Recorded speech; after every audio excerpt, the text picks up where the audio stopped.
Okay, so here's the actual dialogue based on what we've constructed using reverse cause and effect. Exterior, mountain meadow, evening. Megan takes the corner on two wheels, an inch away from rolling the flaming Jeep. Trees bend over in the high wind and the helicopter spins in place as it tries to rise in the gusts. Megan screaming at it, "You ain't going nowhere, bitch." Steering straight at the chopper, she floors it, her face a mask of rage. Water sprays up in swampy ground, and as she hits a sand berm, the Jeep gets big air. She slams into the chopper, kicking it sideways and knocking one of the governor's men out an open door. The Jeep crunches right over him, and the impact flings Megan over the windshield onto the Jeep's hood. Dancer, go up, now! Scrambling to her feet, Megan sees the chopper drifting away. She flings herself at it and lands inside, off balance. Interior, helicopter, evening. Dancer backs away, a knife to Casey's throat as the chopper pitches and bucks. Dancer, get her, Mac! The governor's man charges, pulling out his gun, but Megan gets her balance and swats him with the bear's claw, slicing his throat open. His gun goes off and blows the co-pilot's head off. The governor flings himself onto the dead co-pilot, trying to not get shot. Megan charges the bloody gunman and pulls him out the door. Dancer, I'll kill her, I'll kill her. Megan, you need her, you need that code. Dancer presses the knife harder to Casey's throat and blood runs down her shirt. The interior of the chopper is suddenly lit up. Dancer looks out at the mountain as a wall of fire surges toward them in the high wind. He freezes in panic and screams at the pilot. Dancer, get some altitude, now. The chopper bucks and the governor slides against the pilot. Pilot, get him off me, I can't. Casey bites Dancer's hand so hard that she bites off his little finger, then tears free of his grip. Dancer screams, then grabs the governor and rips him off the pilot as the wall of fire races right at them. Megan shoves Casey out the chopper door and she falls 15 feet to the swamp below. Turning on Dancer, Megan mauls him with a bear claw, cutting his face and chest. As the governor snatches the pistol off the floor, Megan throws herself out the door. A shot rings out and she's hit as she lands hard on the Jeep. Governor, I got her, I hit her, let's go. Pilot, told you bastards I couldn't fly in these conditions. Exterior, Jeep, evening. Megan lays stunned and bleeding across the shattered windshield. The fire rushes at them, igniting the tops of pine trees in the gale-force winds. Spotting Casey in the mud nearby, she reaches down for the Jeep's winch as the chopper bucks and drops and pitches. A chopper blade dips, shredding the Jeep's steering wheel, passing inches above Megan's head. Megan, God damn it.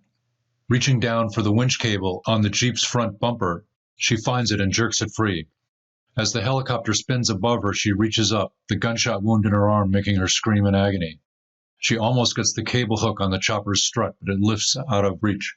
The governor fires again, but misses. This time, when the strut comes within reach, Megan stretches way out and just manages to hook it on the whirlybird's strut. The howling wall of fire engulfs them as Megan flings herself into the swamp near Casey. Governor, in total panic, go up, now, up, up, up. The pilot tries to gain altitude, but is dragging the Jeep. Dancer's hair is on fire now as flames are everywhere. Megan rolls in the water to soak the bearskin, then dives on top of Casey. Megan, hold your breath. They go face down in the shallow swamp as total flames engulf everything. Dancer and the governor burn alive as the chopper's paint catches fire. The bear hide steams and then bursts into flame. The helicopter explodes in a hail of burning parts. A big section of blade sticks upright in the mud, inches from Megan. The conflagration is total. Grass, trees, shrubs, the very air. Dancer, burning, crashes down onto the Jeep, which suddenly explodes. Megan and Casey roll over and over in the swamp, scrambling to get away from the burning wrecks. They've survived. So you can see how we went from figuring out what we could call the act in general, just sketching it out and getting the cause and effect for that right. Then we broke that down into several sequences and took one of those sequences and we did reverse cause and effect for that, now figuring it out in a little more detail. Then we broke that sequence down into scenes and took one of the scenes and did reverse cause and effect for that scene. And now it was necessary to figure it out in yet a little more detail, which is final detail. And that makes it easy to write the scene. You can see that the scene is well written and tight. It's compelling. There's nothing extra in there. That's one of the crucial lessons of using this tool, is that by constantly separating the necessary from the unnecessary and only allowing that which is necessary to the forward action of the script into the increasingly detailed outline that we're building, you end up with a scene that is tight and compelling and has nothing extra in it. There's no fat. Now, could you cut this scene? Of course you could, but it's not overwritten. And it executes the map that we created when we did reverse cause and effect for this scene.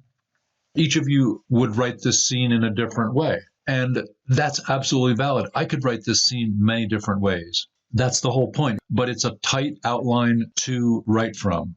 And I put a lot of this into the computer for this course to show it to you. But in the real world, when I'm really doing this, I do it all by hand. All the reverse cause and effect I do by hand. I don't type anything until it comes time to type up the actual scene.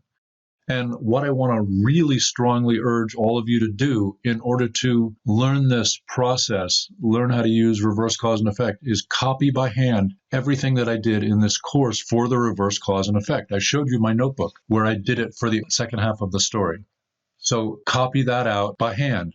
And then when I broke it down to the next level, copy that out by hand. Copy all of the reverse cause and effect by hand. It's a really good exercise.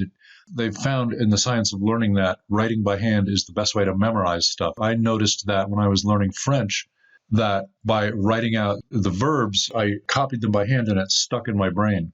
So there's a lot to be said for that. All right, so now having taken you through the entire process, I want to do some more instruction. Because now that you've seen it, it will make much more sense. It's not this abstract thing. So you'll get more from the next set of instruction. Okay, so if you like the class, please hit the like button. It really helps.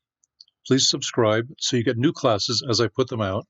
And please check out my 3-month and 2-year training programs for writers at script.kitchen. I'll train you to expert capability at this tool and the rest of my 7 tools. Thanks. If you like this class, you can download this free ebook by going to this link right here and subscribing to my website.